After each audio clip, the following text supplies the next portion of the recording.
সবাই ভাবে আমি ভালো আছি, হয়তো কারণ আমি খুব ভালো অভিনয় করি, হাসি মুখে পড়ে থাকি সারাদিন, কিন্তু রাত নামলেই ভেঙে পড়ি।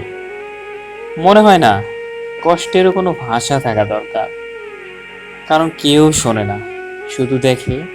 আর যারা দেখে তারা কেউ বোঝে না।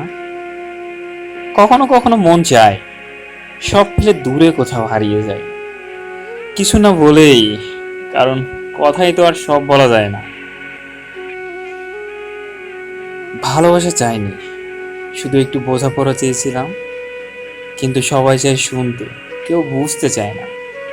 এটাই পৃথিবীর সবচেয়ে বড় কষ্ট, নিজের কষ্ট কাউকে বোঝাতে না পারা।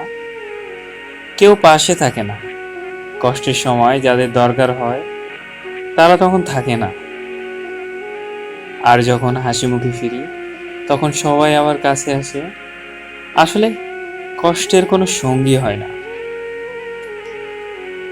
তাই এখন আর কিছু বলি না, হাসি আর চুপচাপ থাকি, আর ভেতরে ভেতরে একটু একটু করে হারিয়ে যাই।